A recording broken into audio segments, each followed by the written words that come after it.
ಓಂ ಶಾಂತಿ. ಈ ದಿನದ ಮುರಳಿಯ ದಿನಾಂಕವಾಗಿದೆ 16/3/2026. ಪ್ರಾತಃ ಮುರಳಿ ಬಾಪ್ತಾದ ಮಧುಬನ್.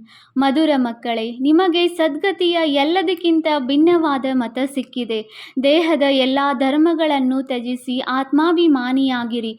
ನನ್ನೊಬ್ಬನನ್ನೇ ನೆನಪು ಮಾಡಿ. ಪ್ರಶ್ನೆಯಾಗಿದೆ, ಯಾರು ಪರಮಾತ್ಮನನ್ನು ನಾಮ ರೂಪದಿಂದ ಭಿನ್ನವೆಂದು ಹೇಳುವರೋ ಅವರೊಂದಿಗೆ ನೀವು ಯಾವ ಪ್ರಶ್ನೆಯನ್ನು ಕೇಳುವಿರಿ? ಉತ್ತರ, ಅವರೊಂದಿಗೆ ಕೇಳಿರಿ. ಗೀತೆಯಲ್ಲಿ ತೋರಿಸುತ್ತಾರೆ, ಅರ್ಜುನನಿಗೆ ಅಖಂಡ ಜ್ಯೋತಿ ಸ್ವರೂಪದ ಸಾಕ್ಷಾತ್ಕಾರವಾಯಿತು. ಅರ್ಜುನನು ನಾನು ಸಹನೆ ಮಾಡಲು ಸಾಧ್ಯವಿಲ್ಲ, ಸಾಕು ಮಾಡಿ ಎಂದನು. ಅಂದ ಮೇಲೆ ಮತ್ತೆ ನಾಮರೂಪದಿಂದ ಭಿನ್ನವೆಂದು ಹೇಗೆ ಹೇಳುತ್ತೀರಿ? ತಂದೆಯು ತಿಳಿಸುತ್ತಾರೆ, ನಾನು ನಿಮ್ಮ ತಂದೆಯಾಗಿದ್ದೇನೆ. ತಂದೆಯ ರೂಪವನ್ನು ನೋಡಿ ಮಕ್ಕಳು ಖುಷಿಯಾಗುವರು. ನಾನು ಸಹನೆ ಮಾಡಲು ಸಾಧ್ಯವಿಲ್ಲವೆಂದು ಅವರು ಹೇಳಲು ಸಾಧ್ಯವೇ? ಓಂ ಶಾಂತಿ. ಭಕ್ತರು ಹೇಳುತ್ತಾರೆ, ನಾವು ಬಹಳ ಕಂಗಾಲರಾಗಿದ್ದೇವೆ. ಹೇ ತಂದೆಯೇ, ನಮ್ಮೆಲ್ಲರ ಜೋಳಿಗೆಯನ್ನು ತುಂಬಿಸಿ. ಜನ್ಮ ಜನ್ಮಗಳಿಂದಲೂ ಭಕ್ತರು ಹಾಡುತ್ತಿರುತ್ತಾರೆ, ಸತ್ಯಯುಗದಲ್ಲಿ ಭಕ್ತಿ ಇರುವುದಿಲ್ಲ. ಅಲ್ಲಿ ಪಾವನ ದೇವಿ ದೇವತೆಗಳು ಇರುತ್ತಾರೆ. ಭಕ್ತರಿಗೆಂದು ದೇವತೆ ಎಂದು ಹೇಳಲಾಗುವುದಿಲ್ಲ. ಯಾರು ಸ್ವರ್ಗವಾಸಿ ದೇವಿ ದೇವತೆಗಳಾಗುವರೋ ಅವರೇ ನಂತರ ಪುನರ್ಜನ್ಮವನ್ನು ತೆಗೆದುಕೊಳ್ಳುತ್ತಾ ನರಕವಾಸಿಗಳು, ಪೂಜಾರಿಗಳು, ಭಕ್ತರು ಕಂಗಾಲರಾಗುತ್ತಾರೆ. ತಂದೆಯು ಕುಳಿತು ಮಕ್ಕಳಿಗೆ ತಿಳಿಸುತ್ತಾರೆ, ತಂದೆಯನ್ನು ಯಾರೊಬ್ಬರೂ ಅರಿತುಕೊಂಡಿಲ್ಲ. ಸ್ವಯಂ ತಂದೆಯೇ ಬಂದು ತಮ್ಮ ಪರಿಚಯವನ್ನು ಕೊಡುವರು. ಭಗವಂತನಿಗೆ ತಂದೆ ಎಂದು ಹೇಳಲಾಗುತ್ತದೆ. ಎಲ್ಲ ಭಕ್ತರಿಗೆ ಒಬ್ಬರೇ ಭಗವಂತನಿರುತ್ತಾರೆ. ಉಳಿದೆಲ್ಲರೂ ಭಕ್ತರಾಗಿದ್ದಾರೆ. ಚರ್ಚ್ ಮೊದಲಾದವುಗಳಿಗೆ ಹೋಗುತ್ತಾರೆಂದರೆ ಅವಶ್ಯವಾಗಿ ಭಕ್ತರಾದರಲ್ಲವೇ? ಈ ಸಮಯದಲ್ಲಿ ಎಲ್ಲರೂ ಪತಿತ ತಮೋ ಪ್ರಧಾನವಾಗಿದ್ದಾರೆ. ಆದ್ದರಿಂದ ಹೇ ಪತಿತರನ್ನು ಪಾವನ ಮಾಡುವ ತಂದೆಯೇ ಬನ್ನಿ, ನಾವು ಭಕ್ತರ ಜೋಳಿಗೆಯನ್ನು ತುಂಬಿಸಿ ಎಂದು ಕರೆಯುತ್ತಾರೆ. ಭಕ್ತರು ಭಗವಂತನಿಂದ ಹಣವನ್ನು ಬೇಡುತ್ತಾರೆ. ನೀವು ಮಕ್ಕಳು ಏನು ಬೇಡುತ್ತೀರಿ? ತಂದೆಯೇ ನಮ್ಮನ್ನು ಸ್ವರ್ಗದ ಮಾಲೀಕರನ್ನಾಗಿ ಮಾಡಿ ಎಂದು ನೀವು ಹೇಳುತ್ತೀರಿ. ಅಲ್ಲಂತೂ ಅಪಾರಧನವಿರುತ್ತದೆ, ವಜ್ರ ವೈಡೂರ್ಯಗಳ ಮಹಲುಗಳು ಇರುತ್ತವೆ. ನೀವೀಗ ತಿಳಿದುಕೊಂಡಿದ್ದೀರಿ, ಭಗವಂತನ ಮೂಲಕ ನಾವು ರಾಜ್ಯ ಭಾಗ್ಯವನ್ನು ಪಡೆಯುತ್ತಿದ್ದೇವೆ. ಇದು ಸತ್ಯವಾದ ಗೀತೆಯಾಗಿದೆ. ಆ ಗೀತೆಯಲ್ಲ. ಅವರಂತೂ ಪುಸ್ತಕ ಇತ್ಯಾದಿಗಳನ್ನು ಭಕ್ತಿ ಮಾರ್ಗಕ್ಕಾಗಿ ಮಾಡಿಸಿದ್ದಾರೆ. ಅವರಿಗೆ ಭಗವಂತನು ಜ್ಞಾನವನ್ನು ಕೊಡಲಿಲ್ಲ. ಭಗವಂತನು ಈ ಸಮಯದಲ್ಲಿಯೇ ನರನಿಂದ ನಾರಾಯಣರನ್ನಾಗಿ ಮಾಡಲು ರಾಜಯೋಗವನ್ನು ಕಲಿಸುತ್ತಾರೆ. ರಾಜನ ಜೊತೆ ಪ್ರಜೆಗಳು ಅವಶ್ಯವಾಗಿ ಇರುವರು. ಕೇವಲ ಲಕ್ಷ್ಮೀನಾರಾಯಣರೇ ಆಗುವುದಿಲ್ಲ, ಇಡೀ ರಾಜಧಾನಿಯೇ ತಯಾರಾಗುತ್ತದೆ. ಭಗವಂತ ಯಾರೆಂಬುದನ್ನು ಈಗ ನೀವು ಮಕ್ಕಳು ತಿಳಿದುಕೊಂಡಿದ್ದೀರಿ. ಮತ್ಯಾವ ಮನುಷ್ಯ ಮಾತ್ರರೂ ತಿಳಿದುಕೊಂಡಿಲ್ಲ. ತಂದೆಯು ತಿಳಿಸುತ್ತಾರೆ, ಓ ಗಾಡ್ ಫಾದರ್ ಎಂದು ನೀವು ಹೇಳುತ್ತೀರಿ. ಅಂದ ಮೇಲೆ ತಿಳಿಸಿ, ನಿಮ್ಮ ತಂದೆಯು ನಾಮ ರೂಪ ದೇಶ ಕಾಲವು ಏನಾಗಿದೆ ಭಗವಂತನನ್ನಾಗಲಿ ಅವರ ರಚನೆಯನ್ನಾಗಲಿ ಅರಿತುಕೊಂಡಿಲ್ಲ. ತಂದೆಯು ಬಂದು ತಿಳಿಸುತ್ತಾರೆ, ಕಲ್ಪದ ಸಂಗಮದಲ್ಲಿ ಬರುತ್ತೇನೆ. ಇಡೀ ರಚನೆಯ ಆದಿ ಮಧ್ಯ ಅಂತ್ಯದ ರಹಸ್ಯವನ್ನು ನಾನು ರಚಯಿತನು ಬಂದು ತಿಳಿಸುತ್ತೇನೆ. ಅವರು ನಾಮರೂಪದಿಂದ ಭಿನ್ನವಾಗಿದ್ದಾರೆ, ಬರಲು ಸಾಧ್ಯವಿಲ್ಲವೆಂದು ಕೆಲವರು ಹೇಳುತ್ತಾರೆ. ಆದರೆ ನೀವು ತಿಳಿದುಕೊಂಡಿದ್ದೀರಿ, ತಂದೆಯೂ ಬಂದಿದ್ದಾರೆ. ನಿರಾಕಾರನ ಶಿವ ಜಯಂತಿಯ ಗಾಯನವಿದೆ ಮತ್ತು ಕೃಷ್ಣ ಜಯಂತಿಯ ಗಾಯನವೂ ಇದೆ. ಈಗ ಶಿವ ಜಯಂತಿಯು ಯಾವಾಗ ಆಗುತ್ತದೆ ಎಂಬುದು ತಿಳಿದಿರಬೇಕಲ್ಲವೇ? ಹೇಗೆ ಕ್ರಿಸ್ತನ ಜನ್ಮವು ಯಾವಾಗ ಆಯಿತು, ಕ್ರಿಶ್ಚಿಯನ್ ಧರ್ಮವು ಯಾವಾಗ ಆಯಿತು ಎಂಬುದು ಕ್ರಿಶ್ಚಿಯನ್ನರಿಗೆ ತಿಳಿದಿದೆ. ಇದಂತೂ ಭಾರತದ ಮಾತಾಗಿದೆ. ಅಂದಾಗ ಭಗವಂತನು ಭಾರತದ ಜೋಳಿಗೆಯನ್ನು ಯಾವಾಗ ತುಂಬಿಸುತ್ತಾರೆ? ಹೇ ಭಗವಂತನೇ, ಜೋಳಿಗೆಯನ್ನು ತುಂಬಿಸಿ ಸದ್ಗತಿಯಲ್ಲಿ ಕರೆದುಕೊಂಡು ಹೋಗು. ಏಕೆಂದರೆ ನಾವು ದುರ್ಗತಿಯಲ್ಲಿದ್ದೇವೆ, ತಮೋ ಪ್ರಧಾನರಾಗಿದ್ದೇವೆ ಎಂದು ಭಕ್ತರು ಕೂಗುತ್ತಾರೆ. ಆತ್ಮವೇ ಶರೀರದ ಜೊತೆ ಅನುಭವಿಸುತ್ತದೆ. ಆತ್ಮವು ನಿರ್ಲೇಪವೆಂದು ಕೆಲವರು ಮನುಷ್ಯರು ಸಾಧು ಸಂತರು ಹೇಳುತ್ತಾರೆ. ಮತ್ತೆ ಇದನ್ನು ಹೇಳುತ್ತಾರೆ, ಒಳ್ಳೆಯ ಅಥವಾ ಕೆಟ್ಟ ಸಂಸ್ಕಾರವು ಆತ್ಮದಲ್ಲಿರುತ್ತದೆ. ಅದರ ಆಧಾರದ ಮೇಲೆ ಆತ್ಮವು ಜನ್ಮ ಪಡೆಯುತ್ತದೆ. ಮತ್ತೆ ಆತ್ಮವು ನಿರ್ಲೇಪವೆಂದು ಹೇಳಿಬಿಡುತ್ತಾರೆ. ಇದನ್ನು ಅರ್ಥ ಮಾಡಿಸಲು ಯಾರೂ ಬುದ್ಧಿವಂತ ಮನುಷ್ಯರಿಲ್ಲ. ಅವರಲ್ಲಿಯೂ ಅನೇಕ ಮತಗಳಿವೆ. ಯಾರು ಮನೆಯಿಂದ ಮುನಿಸಿಕೊಂಡು ಹೋಗುವರೋ ಅವರು ಶಾಸ್ತ್ರಗಳನ್ನು ರಚಿಸುತ್ತಾರೆ. ಶ್ರೀಮದ್ ಭಗವದ್ಗೀತೆಯು ಒಂದೇ ಆಗಿದೆ. ವ್ಯಾಸನು ಯಾವ ಶ್ಲೋಕ ಇತ್ಯಾದಿಗಳನ್ನು ರಚಿಸಿದರೋ ಅದೇನು ಭಗವಂತನು ತಿಳಿಸಿರುವುದಲ್ಲ. ಭಗವಂತ ನಿರಾಕಾರ ಯಾರು ಜ್ಞಾನ ಸಾಗರನಾಗಿದ್ದಾರೆಯೋ ಅವರು ಕುಳಿತು ಮಕ್ಕಳಿಗೆ ತಿಳಿಸುತ್ತಾರೆ. ಭಗವಂತನು ಒಬ್ಬರೇ ಆಗಿದ್ದಾರೆ. ಇದು ಭಾರತ ವಾಸಿಗಳಿಗೆ ತಿಳಿದಿಲ್ಲ. ಈಶ್ವರನ ಗತಿಮತವು ಭಿನ್ನವೆಂದು ಹಾಡುತ್ತಾರೆ. ಅಂದ ಮೇಲೆ ಯಾವ ಗತಿಮತವು ಭಿನ್ನವಾಗಿದೆ? ಈಶ್ವರನ ಗತಿಮತವು ಭಿನ್ನವಾಗಿದೆ ಎಂದು ಯಾರು ಹೇಳಿದರು? ಆತ್ಮವು ಹೇಳುತ್ತದೆ. ಅದರ ಸದ್ಗತಿಗಾಗಿ ಯಾವ ಮತವಿದೆಯೋ ಅದಕ್ಕೆ ಶ್ರೀಮತವೆಂದು ಹೇಳಲಾಗುತ್ತದೆ. ಕಲ್ಪಕಲ್ಪವು ಬಂದು ನಿಮಗೆ ತಿಳಿಸುತ್ತೇನೆ. ಮನ್ಮನಾಭವ. ದೇಹದ ಎಲ್ಲ ಧರ್ಮಗಳನ್ನು ತ್ಯಜಿಸಿ ಆತ್ಮಾಭಿಮಾನಿಯಾಗಿ ನನ್ನೊಬ್ಬನನ್ನೇ ನೆನಪು ಮಾಡಿರಿ. ನೀವೀಗ ಮನುಷ್ಯರಿಂದ ದೇವತೆಗಳಾಗುತ್ತಿದ್ದೀರಿ. ಈ ರಾಜಯೋಗದ ಗುರಿ ಧ್ಯೇಯವೇ ಆಗಿದೆ ಲಕ್ಷ್ಮೀನಾರಾಯಣರಾಗುವುದು. ವಿದ್ಯೆಯಿಂದ ಯಾರೂ ರಾಜರಾಗುವುದಿಲ್ಲ. ಇಂತಹ ಯಾವುದೇ ಶಾಲೆ ಇಲ್ಲ. ಗೀತೆಯಲ್ಲಿಯೇ ಇದೆ, ನೀವು ಮಕ್ಕಳಿಗೆ ರಾಜಯೋಗವನ್ನು ಕಲಿಸುತ್ತೇನೆ. ಯಾವಾಗ ಯಾವುದೇ ರಾಜನ ರಾಜ್ಯವಿರುವುದಿಲ್ಲವೋ ಆಗ ನಾನು ಬರುತ್ತೇನೆ. ನನ್ನನ್ನು ಯಾರೊಬ್ಬರೂ ತಿಳಿದುಕೊಂಡಿಲ್ಲ. ತಂದೆಯು ತಿಳಿಸುತ್ತಾರೆ, ನೀವು ಮಕ್ಕಳು ಇಷ್ಟು ದೊಡ್ಡ ಲಿಂಗ ರೂಪದಲ್ಲಿ ತೋರಿಸಿದ್ದೀರಿ. ಆದರೆ ಇದೇನು ನನ್ನ ರೂಪವಲ್ಲ. ಅಖಂಡ ಜ್ಯೋತಿ ರೂಪ ಪರಮಾತ್ಮನು ತೇಜೋಮಯನಾಗಿದ್ದಾರೆ. ಅರ್ಜುನನು ನೋಡಿ ನಾನು ಸಹನೆ ಮಾಡಲು ಸಾಧ್ಯವಿಲ್ಲ, ಸಾಕು ಮಾಡಿ ಎಂದನು ಎಂದು ಹೇಳುತ್ತಾರೆ. ಅರೆ, ಮಕ್ಕಳು ತಂದೆಯ ರೂಪವನ್ನೇ ನೋಡಿ ಸಹನೆ ಮಾಡದಿರಲು ಸಾಧ್ಯವೇ? ಮಕ್ಕಳಂತೂ ತಂದೆಯನ್ನು ನೋಡಿ ಖುಷಿ ಪಡುವರಲ್ಲವೇ? ತಂದೆಯು ತಿಳಿಸುತ್ತಾರೆ, ನನಗೇನು ಇಂತಹ ಭಯಂಕರ ರೂಪವಿಲ್ಲ. ನಾನು ಪರಮಾತ್ಮನಾಗಿದ್ದೇನೆ. ಅರ್ಥಾತ್ ಅತೀ ದೂರ ಇರುವಂತಹ ಪರಮ ಆತ್ಮ ಅಂದರೆ ಪರಮಾತ್ಮನಾಗಿದ್ದೇನೆ. ಅವರು ಮನುಷ್ಯ ಸೃಷ್ಟಿಯ ಬೀಜರೂಪನಾಗಿದ್ದಾರೆ ಎಂದು ಹಾಡುತ್ತಾರೆ. ಭಕ್ತರು ಅವರ ಮಹಿಮೆ ಹಾಡುತ್ತಾರೆ. ಸತ್ಯ ತ್ರೇತಾಯುಗದಲ್ಲಿ ಯಾರೂ ಮಹಿಮೆ ಮಾಡುವುದಿಲ್ಲ, ಏಕೆಂದರೆ ಅಲ್ಲಿ ಸುಖ ಇರುತ್ತದೆ. ದುಃಖದಲ್ಲಿ ಎಲ್ಲರೂ ಸ್ಮರಿಸುವರು, ಸುಖದಲ್ಲಿ ಯಾರೂ ನೆನಪು ಮಾಡುವುದಿಲ್ಲವೆಂದು ಹಾಡುತ್ತಾರೆ. ಆದರೆ ಇದರ ಅರ್ಥವನ್ನು ಯಾರೂ ತಿಳಿದುಕೊಂಡಿಲ್ಲ. ಕೇವಲ ಗಿಳಿಯಂತೆ ಹಾಡುತ್ತಿರುತ್ತಾರೆ. ಯಾವಾಗ ಸುಖವಿರುತ್ತದೆ, ಯಾವಾಗ ದುಃಖವಾಗುತ್ತದೆ? ಇದು ಭಾರತದ ಮಾತಲ್ಲವೇ? 5000 ವರ್ಷಗಳ ಮೊದಲು ಸ್ವರ್ಗವಿತ್ತು. ನಂತರ ತ್ರೇತಾದಲ್ಲಿ 2 ಕಲೆಗಳು ಕಡಿಮೆಯಾಯಿತು. ಸತ್ಯ ತ್ರೇತಾಯುಗದಲ್ಲಿ ದುಃಖದ ಹೆಸರು ಇರುವುದಿಲ್ಲ, ಅದು ಸುಖಧಾಮವಾಗಿದೆ. ಸ್ವರ್ಗವೆಂದು ಹೇಳಿದೊಡನೆಯೇ ಬಾಯಿ ಸಿಹಿಯಾಗುತ್ತದೆ. ಸ್ವರ್ಗದಲ್ಲಿ ದುಃಖವೆಲ್ಲಿಂದ ಬರುವುದು? ಅಲ್ಲಿಯೂ ಸಹ ಕಂಸ, ಜರಾಸಂಧ ಮೊದಲಾದವರಿದ್ದರೆಂದು ಹೇಳುತ್ತಾರೆ. ಆದರೆ ಇದು ಸಾಧ್ಯವಿಲ್ಲ. ನಾವು ನೌಧಾಭಕ್ತಿ ಮಾಡಿದರೆ ಸಾಕ್ಷಾತ್ಕಾರವಾಗುತ್ತದೆ. ಸಾಕ್ಷಾತ್ಕಾರವಾಯಿತೆಂದರೆ ನಮಗೆ ಭಗವಂತ ಸಿಕ್ಕರೆಂದು ಭಕ್ತರು ತಿಳಿದುಕೊಳ್ಳುತ್ತಾರೆ. ಲಕ್ಷ್ಮಿಯ ಪೂಜೆ ಮಾಡಿ ಅವರ ದರ್ಶನವಾಯಿತೆಂದರೆ ನಾವಂತೂ ಪಾರಾಗಿ ಬಿಟ್ಟೆವು ಎಂದು ಹೇಳಿ ಖುಷಿಯಾಗಿ ಬಿಡುತ್ತಾರೆ. ಆದರೆ ಏನೂ ಇಲ್ಲ, ಅಲ್ಪ ಕಾಲಕ್ಕಾಗಿ ಸುಖ ಸಿಗುತ್ತದೆ, ದರ್ಶನವಾಯಿತು ಅಷ್ಟೇ. ಇದರಿಂದ ಮುಕ್ತಿ, ಜೀವನ್ಮುಕ್ತಿ ಪಡೆದುಕೊಂಡರು ಎಂದಲ್ಲ. ತಂದೆಯು ಏಣಿಯ ಚಿತ್ರದಲ್ಲಿಯೂ ತಿಳಿಸಿದ್ದಾರೆ, ಭಾರತವು ಬಹಳ ಶ್ರೇಷ್ಠವಾಗಿತ್ತು. ಭಗವಂತನು ಸರ್ವಶ್ರೇಷ್ಠನಾಗಿದ್ದಾರೆ. ಭಾರತದಲ್ಲಿ ಈ ಲಕ್ಷ್ಮೀನಾರಾಯಣರದು ಶ್ರೇಷ್ಠಾತಿ ಶ್ರೇಷ್ಠ ಆಸ್ತಿಯಾಗಿದೆ. ಆಗ ಸ್ವರ್ಗವಿತ್ತು, ಸತೋಪ್ರಧಾನರಾಗಿದ್ದರು. ನಂತರ ಕಲಿಯುಗದ ಅಂತಿಮದಲ್ಲಿ ಎಲ್ಲರೂ ತಮೋಪ್ರಧಾನರಾಗುತ್ತಾರೆ. ನಾವು ಸಂಪೂರ್ಣ ಪತಿತರಾಗಿ ಬಿಟ್ಟಿದ್ದೇವೆ ಎಂದು ಕರೆಯುತ್ತಾರೆ. ತಂದೆಯು ತಿಳಿಸುತ್ತಾರೆ, ನಾನು ಕಲ್ಪದ ಸಂಗಮ ಯುಗದಲ್ಲಿ ನಿಮಗೆ ರಾಜಯೋಗವನ್ನು ಕಲಿಸಲು ಬರುತ್ತೇನೆ. ನಾನು ಹೇಗಿದ್ದೇನೆ, ಯಾರಾಗಿದ್ದೇನೆ ಎಂಬುದನ್ನು ಯಥಾರ್ಥವಾಗಿ ಯಾರೂ ತಿಳಿದುಕೊಂಡಿಲ್ಲ. ನಿಮ್ಮಲ್ಲಿಯೂ ನಂಬರ್ ವಾರ್ ಪುರುಷಾರ್ಥದನುಸಾರ ತಿಳಿದುಕೊಂಡಿದ್ದಾರೆ.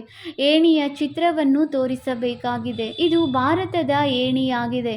ಸತ್ಯ ಯುಗದಲ್ಲಿ ದೇವಿ ದೇವತೆಗಳಿದ್ದರು. 5000 ವರ್ಷಗಳ ಮೊದಲು ಭಾರತವು ಹೀಗಿತ್ತು. ಶಾಸ್ತ್ರಗಳಲ್ಲಿ ಕಲ್ಪವು ಲಕ್ಷಾಂತರ ವರ್ಷಗಳೆಂದು ಬರೆದಿದ್ದಾರೆ. ತಂದೆಯು ತಿಳಿಸುತ್ತಾರೆ, ಕಲ್ಪವು 5000 ವರ್ಷಗಳದಾಗಿದೆ, ಲಕ್ಷಾಂತರ ವರ್ಷಗಳಲ್ಲ.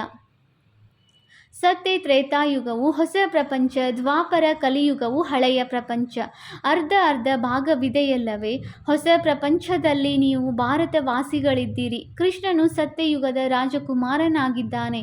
ಕೃಷ್ಣನ ಆ ರೂಪವನ್ನು ದಿವ್ಯ ದೃಷ್ಟಿಯ ವಿನಃ ನೋಡಲು ಸಾಧ್ಯವಿಲ್ಲ. ಚೈತನ್ಯ ರೂಪದಿಂದಂತೂ ಕೃಷ್ಣನು ಸತ್ಯಯುಗದಲ್ಲಿದ್ದನು. ಮತ್ತೆಂದೂ ಆ ರೂಪವು ಸಿಗಲು ಸಾಧ್ಯವಿಲ್ಲ. ನಂತರ ನಾಮ ರೂಪ ದೇಶ ಕಾಲವು ಬದಲಾಗುತ್ತದೆ. 84 ಜನ್ಮಗಳನ್ನು ತೆಗೆದುಕೊಳ್ಳುತ್ತಾರೆ. 84 ಜನ್ಮಗಳಲ್ಲಿ 84 ಮಂದಿ ತಂದೆ ತಾಯಿಯರು ಸಿಗುತ್ತಾರೆ. ಭಿನ್ನ ಭಿನ್ನ ನಾಮ ರೂಪ ಕರ್ತವ್ಯವಿರುತ್ತದೆ. ಇದು ಭಾರತದ್ದೇ ಏಣಿಯಾಗಿದೆ. ನೀವೀಗ ಬ್ರಾಹ್ಮಣ ಕುಲಭೂಷಣರಾಗಿದ್ದೀರಿ. ತಂದೆಯು ಕಲ್ಪದ ಮೊದಲು ಸಹ ಬಂದು ನಿಮ್ಮನ್ನು ದೇವಿ ದೇವತೆಗಳನ್ನಾಗಿ ಮಾಡಿದ್ದರು. ಅಲ್ಲಿ ನೀವು ಸರ್ವೋತ್ತಮ ಕರ್ಮ ಮಾಡುತ್ತಿದ್ದೀರಿ. 21 ಜನ್ಮಗಳವರೆಗೆ ನೀವು ಸದಾ ಸುಖಿಯಾಗಿದ್ದೀರಿ. ಮತ್ತೆ ನಿಮ್ಮನ್ನು ಈ ದುರ್ಗತಿಯಲ್ಲಿ ಯಾರು ತಂದರು? ನಾನು ಕಲ್ಪದ ಮೊದಲು ನಿಮಗೆ ಸದ್ಗತಿ ನೀಡಿದ್ದೇನು. ನಂತರ 84 ಜನ್ಮಗಳನ್ನು ತೆಗೆದುಕೊಳ್ಳುತ್ತಾ ಇಳಿಯಬೇಕಾಗಿದೆ. ಸೂರ್ಯವಂಶದಲ್ಲಿ 8 ಜನ್ಮಗಳು, ಚಂದ್ರವಂಶದಲ್ಲಿ 12 ಜನ್ಮಗಳು, ಹೀಗೆ ಇಳಿಯುತ್ತಾ ಬಂದಿದ್ದೀರಿ. ನೀವೇ ಪೂಜ್ಯ ದೇವತೆಗಳಾಗಿದ್ದೀರಿ. ನೀವೇ ಪೂಜಾರಿ ಪತಿತರಾಗಿದ್ದೀರಿ. ಭಾರತವು ಈಗ ಕಂಗಾಲಾಗಿದೆ. ಭಗವಾನ್ ವಾಚ್: ನೀವು 100% ಪವಿತ್ರರು, ಸಾಹುಕಾರರಾಗಿದ್ದೀರಿ. ಯಾವುದೇ ರೋಗ ದುಃಖದ ಮಾತಿರಲಿಲ್ಲ. ಸುಖಧಾಮವಾಗಿತ್ತು. ಅದಕ್ಕೆ ಭಗವಂತನ ಹೂದೋಟವೆಂದು ಹೇಳುತ್ತಾರೆ. ಭಗವಂತನು ಹೂದೋಟವನ್ನು ಸ್ಥಾಪನೆ ಮಾಡಿದರು. ಯಾರು ದೇವಿ ದೇವತೆಗಳಾಗಿದ್ದರೋ ಅವರು ಈಗ ಮುಳ್ಳುಗಳಾಗಿದ್ದಾರೆ. ಈಗ ಅರಣ್ಯವಾಗಿ ಬಿಟ್ಟಿದೆ. ಅರಣ್ಯದಲ್ಲಿ ಮುಳ್ಳುಗಳಿರುತ್ತವೆ. ತಂದೆಯು ತಿಳಿಸುತ್ತಾರೆ, ಕಾಮ ಮಹಾಶತ್ರುವಾಗಿದೆ. ಇದರ ಮೇಲೆ ಜಯ ಗಳಿಸಿ. ಇದೇ ನಿಮಗೆ ಆದಿ ಮಧ್ಯ ಅಂತ್ಯ ದುಃಖ ಕೊಟ್ಟಿದೆ. ಒಬ್ಬರು ಇನ್ನೊಬ್ಬರ ಮೇಲೆ ಕಾಮದ ಕಟಾರಿಯನ್ನು ನಡೆಸುವುದು ಎಲ್ಲದಕ್ಕಿಂತ ದೊಡ್ಡ ಪಾಪವಾಗಿದೆ. ತಂದೆಯು ಕುಳಿತು ತಮ್ಮ ಪರಿಚಯ ಕೊಡುತ್ತಾರೆ. ನಾನು ಪರಮಧಾಮದಲ್ಲಿರುವ ಪರಮಾತ್ಮನಾಗಿದ್ದೇನೆ. ನನಗೆ ಸೃಷ್ಟಿಯ ಬೀಜ ರೂಪ ಪರಮ ಆತ್ಮನೆಂದು ಹೇಳುತ್ತಾರೆ. ನಾನು ಎಲ್ಲರ ತಂದೆಯಾಗಿದ್ದೇನೆ. ಹೇ ಪರಮಪಿತ ಪರಮಾತ್ಮ ಎಂದು ಎಲ್ಲ ಆತ್ಮರು ತಂದೆಯನ್ನು ಕೂಗುತ್ತಾರೆ. ಹೇಗೆ ನಿಮ್ಮ ಆತ್ಮವು ನಕ್ಷತ್ರ ಮಾದರಿಯಾಗಿದೆಯೋ ಹಾಗೆಯೇ ತಂದೆ ಪರಮಾತ್ಮನೂ ಸಹ ನಕ್ಷತ್ರವಾಗಿದ್ದಾರೆ. ಚಿಕ್ಕದು ಅಥವಾ ದೊಡ್ಡ ಗಾತ್ರದಲ್ಲಿ ಇಲ್ಲ. ತಂದೆಯು ತಿಳಿಸುತ್ತಾರೆ, ನಾನು ಅಂಗುಷ್ಟಾಕಾರದಲ್ಲಿಯೂ ಇಲ್ಲ. ನಿಮ್ಮೆಲ್ಲರ ತಂದೆಯಾಗಿದ್ದೇನೆ. ನಾನು ಪರಮ ಆತ್ಮನಾಗಿದ್ದೇನೆ. ಅವರಿಗೆ ಪರಮ ಆತ್ಮ ಜ್ಞಾನಪೂರ್ಣನೆಂದು ಹೇಳಲಾಗುತ್ತದೆ. ತಂದೆಯು ತಿಳಿಸುತ್ತಾರೆ, ನಾನು ಜ್ಞಾನಪೂರ್ಣ ಮನುಷ್ಯ ಸೃಷ್ಟಿಯ ವೃಕ್ಷದ ಬೀಜರೂಪನಾಗಿದ್ದೇನೆ. ಪರಮಾತ್ಮನು ಸತ್ ಚಿತ್ ಆನಂದ ಸ್ವರೂಪನಾಗಿದ್ದಾರೆ. ಜ್ಞಾನ ಸಾಗರ, ಸುಖದ ಸಾಗರನಾಗಿದ್ದಾರೆಂದು ನನಗೆ ಭಕ್ತರು ಹೇಳುತ್ತಾರೆ. ಎಷ್ಟೊಂದು ಮಹಿಮೆ ಇದೆ. ಒಂದು ವೇಳೆ ನಾಮ ರೂಪ ದೇಶ ಕಾಲವೇ ಇಲ್ಲವೆಂದರೆ ಯಾರನ್ನು ಕರೆಯುತ್ತಾರೆ? ಸಾಧು ಸಂತ ಮೊದಲಾದವರೆಲ್ಲರೂ ನಿಮಗೆ ಭಕ್ತಿ ಮಾರ್ಗದ ಶಾಸ್ತ್ರಗಳನ್ನೇ ತಿಳಿಸುತ್ತಾರೆ. ನಾನು ಬಂದು ನಿಮಗೆ ರಾಜಯೋಗವನ್ನು ಕಲಿಸುತ್ತೇನೆ. ತಂದೆಯು ತಿಳಿಸುತ್ತಾರೆ, ನೀವು ಪತಿತ ಪಾವನನೆಂದು ಜ್ಞಾನಸಾಗರ ತಂದೆಯಾದ ನನಗೆ ಹೇಳುತ್ತೀರಿ. ನೀವು ಸಹ ಮಾಸ್ಟರ್ ಜ್ಞಾನ ಸಾಗರರಾಗುತ್ತೀರಿ. ಜ್ಞಾನದಿಂದ ಸದ್ಗತಿ ಸಿಗುತ್ತದೆ. ಭಾರತಕ್ಕೆ ಸದ್ಗತಿಯನ್ನು ತಂದೆಯೇ ನೀಡುತ್ತಾರೆ. ಸರ್ವರ ಸದ್ಗತಿದಾತನು ಒಬ್ಬರೇ ಆಗಿದ್ದಾರೆ ಅಂದ ಮೇಲೆ ಮತ್ತೆ ಸರ್ವರ ದುರ್ಗತಿಯನ್ನು ಯಾರು ಮಾಡುತ್ತಾರೆ? ರಾವಣ: ಈಗ ನಿಮಗೆ ಇದನ್ನು ಯಾರು ತಿಳಿಸುತ್ತಿದ್ದಾರೆ? ಇವರು ಪರಮಾತ್ಮನಾಗಿದ್ದಾರೆ. ಆತ್ಮವಂತೂ ಒಂದೇ ನಕ್ಷತ್ರದಂತೆ ಅತಿ ಸೂಕ್ಷ್ಮವಾಗಿದೆ. ಪರಮಾತ್ಮನು ಸಹ ಡ್ರಾಮಾದಲ್ಲಿ ಪಾತ್ರವನ್ನು ಅಭಿನಯಿಸುತ್ತಾರೆ. ರಚಯಿತ, ನಿರ್ದೇಶಕ, ಮುಖ್ಯ ಪಾತ್ರಧಾರಿಯಾಗಿದ್ದಾರೆ. ತಂದೆಯು ತಿಳಿಸುತ್ತಾರೆ, ಶ್ರೇಷ್ಠಾತಿ ಶ್ರೇಷ್ಠ ಪಾತ್ರಧಾರಿ ಯಾರು? ಶ್ರೇಷ್ಠಾತಿ ಶ್ರೇಷ್ಠ ಭಗವಂತ. ಯಾರ ಜೊತೆಯಲ್ಲಿ ನೀವಾತ್ಮರೆಲ್ಲರೂ ಇರುತ್ತೀರಿ. ಪರಮಾತ್ಮನು ಎಲ್ಲರನ್ನೂ ಕಳುಹಿಸುತ್ತಾರೆ ಎಂದು ಹೇಳುತ್ತಾರೆ. ಇದು ಸಹ ತಿಳಿದುಕೊಳ್ಳುವ ಮಾತಾಗಿದೆ. ಡ್ರಾಮಾ ಅನಾದಿಯಾಗಿದೆ, ಅನಾದಿಯಾಗಿ ಮಾಡಲ್ಪಟ್ಟಿದೆ. ತಂದೆಯು ತಿಳಿಸುತ್ತಾರೆ, ನೀವು ನನಗೆ ಜ್ಞಾನಸಾಗರ, ಇಡೀ ಸೃಷ್ಟಿಯ ಆದಿ ಮಧ್ಯ ಅಂತ್ಯವನ್ನು ಅರಿತಿರುವವರೆಂದು ಹೇಳುತ್ತೀರಿ. ಈಗ ಯಾವ ಶಾಸ್ತ್ರ ಇತ್ಯಾದಿಗಳನ್ನು ಓದುತ್ತೀರೋ ಇದನ್ನು ತಂದೆಯು ತಿಳಿದುಕೊಂಡಿದ್ದಾರೆ. ತಂದೆಯು ತಿಳಿಸುತ್ತಾರೆ, ನಾನು ಪ್ರಜಾಪಿತ ಬ್ರಹ್ಮನ ಮೂಲಕ ಎಲ್ಲ ಶಾಸ್ತ್ರಗಳ ಸಾರವನ್ನು ತಿಳಿಸುತ್ತೇನೆ. ವಿಷ್ಣುವಿನ ನಾಭಿಯಿಂದ ಬ್ರಹ್ಮನು ಬಂದನೆಂದು ತೋರಿಸುತ್ತಾರೆ ಅಂದಾಗ ಎಲ್ಲಿ ಬಂದನು? ಮನುಷ್ಯರಂತೂ ಅವಶ್ಯವಾಗಿ ಇಲ್ಲಿಯೇ ಇರುತ್ತಾರಲ್ಲವೇ? ಇವರ ನಾಭಿಯಿಂದ ಬ್ರಹ್ಮನು ಬಂದನು. ಮತ್ತೆ ಭಗವಂತನು ಕುಳಿತು ಇವರ ಮೂಲಕ ಎಲ್ಲ ವೇದಶಾಸ್ತ್ರಗಳ ಸಾರವನ್ನು ತಿಳಿಸಿದರು. ತಮ್ಮ ನಾಮ ರೂಪ ದೇಶ ಕಾಲವನ್ನು ತಿಳಿಸಿದ್ದಾರೆ. ಮನುಷ್ಯ ಸೃಷ್ಟಿಯ ಬೀಜರೂಪನಲ್ಲವೇ? ಈ ವೃಕ್ಷದ ಉತ್ಪತ್ತಿ, ಪಾಲನೆ, ವಿನಾಶವು ಹೇಗಾಗುತ್ತದೆ ಎಂಬುದನ್ನು ಯಾರೂ ಅರಿತುಕೊಂಡಿಲ್ಲ. ಇದಕ್ಕೆ ವಿಭಿನ್ನವಾದ ವೃಕ್ಷವೆಂದು ಹೇಳಲಾಗುತ್ತದೆ. ಎಲ್ಲರೂ ನಂಬರ್ ವಾರ್ ತಮ್ಮ ಸಮಯದಲ್ಲಿ ಬರುತ್ತಾರೆ. ಮೊದಲನೆಯದಾಗಿ ದೇವಿ ದೇವತಾ ಧರ್ಮದ ಸ್ಥಾಪನೆ ಮಾಡಿಸುತ್ತೇನೆ, ಏಕೆಂದರೆ ಆ ಧರ್ಮವು ಈಗಿಲ್ಲ. ಎಷ್ಟೊಂದು ತುಚ್ಛ ಬುದ್ಧಿಯವರಾಗಿ ಬಿಟ್ಟಿದ್ದಾರೆ. ದೇವತೆಗಳ ಲಕ್ಷ್ಮೀನಾರಾಯಣರ ಪೂಜೆ ಮಾಡುತ್ತಾರೆ, ಆದರೆ ಅವರ ರಾಜ್ಯವು ಸೃಷ್ಟಿಯಲ್ಲಿ ಯಾವಾಗ ಇತ್ತೆಂಬುದನ್ನು ತಿಳಿದುಕೊಂಡಿಲ್ಲ. ಈಗ ಭಾರತದ ಆ ದೇವತಾ ಧರ್ಮವೇ ಇಲ್ಲ, ಕೇವಲ ಚಿತ್ರಗಳು ಉಳಿದುಕೊಂಡಿವೆ. ಒಳ್ಳೆಯದು. ಮಧುರಾತಿ ಮಧುರ. ಅಗಲಿ ಹೋಗಿ ಮರಳಿ ಸಿಕ್ಕಿರುವ ಮಕ್ಕಳ ಪ್ರತಿ ಮಾತಾಪಿತಾ ಬಾಪ್ದಾದಾರವರ ನೆನಪು, ಪ್ರೀತಿ ಹಾಗೂ ಸುಪ್ರಭಾತ. ಆತ್ಮಿಕ ಮಕ್ಕಳಿಗೆ ಆತ್ಮಿಕ ತಂದೆಯ ನಮಸ್ತೆ. ನಾವು ಆತ್ಮಿಕ ಮಕ್ಕಳಿಂದ ಆತ್ಮಿಕ ತಂದೆಗೆ ನೆನಪು, ಪ್ರೀತಿ ಹಾಗೂ ನಮಸ್ತೆ ನಮಸ್ತೆ ನಮಸ್ತೆ. ಧಾರಣೆಗಾಗಿ ಮುಖ್ಯ ಸಾರ. ಪಾಯಿಂಟ್ ನಂಬರ್ 1, ಮಾಸ್ಟರ್ ಜ್ಞಾನ ಸಾಗರರಾಗಿ ಪತಿತರಿಂದ ಪಾವನರನ್ನಾಗಿ ಮಾಡುವ ಸೇವೆ ಮಾಡಬೇಕಾಗಿದೆ. ತಂದೆಯು ಯಾವ ಎಲ್ಲ ವೇದಶಾಸ್ತ್ರಗಳ ಸಾರವನ್ನು ತಿಳಿಸಿದ್ದಾರೆಯೋ ಅದನ್ನು ಬುದ್ಧಿಯಲ್ಲಿಟ್ಟುಕೊಂಡು ಸದಾ ಹರ್ಷಿತರಾಗಿರಬೇಕಾಗಿದೆ. ಪಾಯಿಂಟ್ ನಂಬರ್ 2, ಪ್ರತಿ ಹೆಜ್ಜೆಯಲ್ಲಿ ಒಬ್ಬ ತಂದೆಯ ಶ್ರೀಮತವನ್ನು ಪಾಲನೆ ಮಾಡಬೇಕಾಗಿದೆ. ದೇಹದ ಎಲ್ಲ ಧರ್ಮಗಳನ್ನು ತ್ಯಜಿಸಿ ಆತ್ಮಾಭಿಮಾನಿಯಾಗುವ ಪರಿಶ್ರಮ ಪಡಬೇಕಾಗಿದೆ. ವರದಾನ: ವಿಸ್ತಾರವನ್ನು ಸಾರದಲ್ಲಿ ಸಮಾವೇಶ ಮಾಡಿಕೊಂಡು ತಮ್ಮ ಶ್ರೇಷ್ಠ ಸ್ಥಿತಿಯನ್ನಾಗಿ ಮಾಡಿಕೊಳ್ಳುವಂತಹ ತಂದೆಯ ಸಮಾನ ಲೈಟ್ ಮೈಟ್ ಹೌಸ್ ಭವ. ತಂದೆಯ ಸಮಾನ ಲೈಟ್ ಮೈಟ್ ಹೌಸ್ ಆಗುವುದಕ್ಕಾಗಿ ಯಾವುದೇ ಮಾತನ್ನು ನೋಡುತ್ತಾ ಅಥವಾ ಕೇಳುತ್ತೀರೆಂದರೆ ಅದರ ಸಾರವನ್ನು ತಿಳಿದುಕೊಂಡು 1 ಸೆಕೆಂಡಿನಲ್ಲಿ ಸಮಾವೇಶ ಮಾಡಿಕೊಳ್ಳುವ ಅಥವಾ ಪರಿವರ್ತನೆ ಮಾಡುವ ಅಭ್ಯಾಸ ಮಾಡಿರಿ. ಏಕೆ, ಏನು ಎಂಬ ವಿಸ್ತಾರದಲ್ಲಿ ಹೋಗಬಾರದು, ಏಕೆಂದರೆ ಯಾವುದೇ ಮಾತಿನ ವಿಸ್ತಾರದಲ್ಲಿ ಹೋಗುವುದರಿಂದ ಸಮಯ ಮತ್ತು ಶಕ್ತಿಗಳು ವ್ಯರ್ಥವಾಗುತ್ತವೆ. ಅಂದಾಗ ವಿಸ್ತಾರವನ್ನು ಸಮಾವೇಶ ಮಾಡಿಕೊಂಡು ಸಾರದಲ್ಲಿ ಸ್ಥಿತರಾಗುವ ಅಭ್ಯಾಸ ಮಾಡಿರಿ. ಇದರಿಂದ ಅನ್ಯ ಆತ್ಮರನ್ನು 1 ಸೆಕೆಂಡಿನಲ್ಲಿ ಸಂಪೂರ್ಣ ಜ್ಞಾನದ ಸಾರದ ಅನುಭವ ಮಾಡಿಸಬಹುದು. ಸ್ಲೋಗನ್: ತಮ್ಮ ವೃತ್ತಿಯನ್ನು ಶಕ್ತಿಶಾಲಿ ಮಾಡುತ್ತೀರೆಂದರೆ ಸೇವೆಯಲ್ಲಿ ಸ್ವತಃವಾಗಿ ವೃದ್ಧಿಯಾಗುವುದು. ಅವ್ಯಕ್ತ ಸೂಚನೆ: ನಿಶ್ಚಯದ ಫೌಂಡೇಶನ್ ತಳಪಾಯವನ್ನು ಬಲಗೊಳಿಸಿ ಸದಾ ನಿರ್ಭಯ ಮತ್ತು ನಿಶ್ಚಿಂತರಾಗಿರಿ.